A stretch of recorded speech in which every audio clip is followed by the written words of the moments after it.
এই যে সবাই শোনো, যে এই ম্যানহোলের ভেতরে ঢুকে ময়লা পরিষ্কার করে দেবে তাকে আমি 20,000 টাকা দেবো। স্যার দাঁড়ান, আমি এখনই ভেতরে ঢুকে পরিষ্কার করছি। এই যে স্যার, ম্যানহোলের ভেতরে আমি পরিষ্কার করে দিয়ে এসেছি, এইবার আমাকে টাকা দিন। আচ্ছা যাই হোক, অনেকগুলো টাকা পেয়েছি, এইবার আমার শরীরটাকে সুন্দর করে পরিষ্কার করে নেই। মন্টু তো বলেছিল ওর জন্য একটা রোবট কিনে নিয়ে যেতে, যাই এই রোবটটাকে কিনে নিয়ে যাই। এই মন্টু বাবা দেখ, তোর জন্য তোর পছন্দের রোবট কিনে নিয়ে এসেছি। কি মজা কি মজা, বাবা আমার জন্য নতুন রোবট কিনে নিয়ে এসেছে। এই মন্টু বাবা, তোদেরকে তো ঠিক মতো ভালো মন্দ খাওয়াতে পারি না, আজকে একটু কাজ করে বেশি টাকা পেয়েছি, সেজন্য আজকে ভালো মন্দ খাওয়াতে পারছি। পেট ভরে আজকে খেয়ে নে।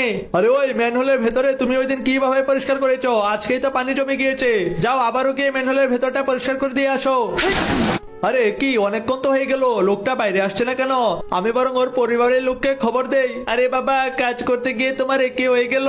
তাড়াতাড়ি আমার বাবাকে হাসপাতালে নিয়ে যেতে হবে। বন্ধুরা, তোমরা আমার বাবার জন্য লাইক সাবস্ক্রাইব করে দাও। কিরে মন্টু, এই কাঠের পাগুলো তুই কোত্থেকে কিনেছিস রে? এগুলো লাগিয়ে হাঁটলে তো পায়ের মধ্যে কাদাই লাগবে না? আমাকে বল না, আমিও এরকম পা কিনতে চাই। আরে নিমকি, আমি তো এই নকল পাগুলো গাছের কাঠ দিয়ে নিজে নিজে তৈরি করেছি রে। আমি প্রায় 3-4 দিন পরিশ্রম করে নকলে কাঠের পাগুলো বানিয়েছি। এখন আমি কষ্ট করে আর তোর জন্য এরকম পা বানাতে পারবো না। আচ্ছা ঠিক আছে, তোর আর বানাতে হবে না। দেখিস আমি নিজে নিজেই তোর থেকে ভালো করে নকল পা বানিয়ে নিয়ে আসবো।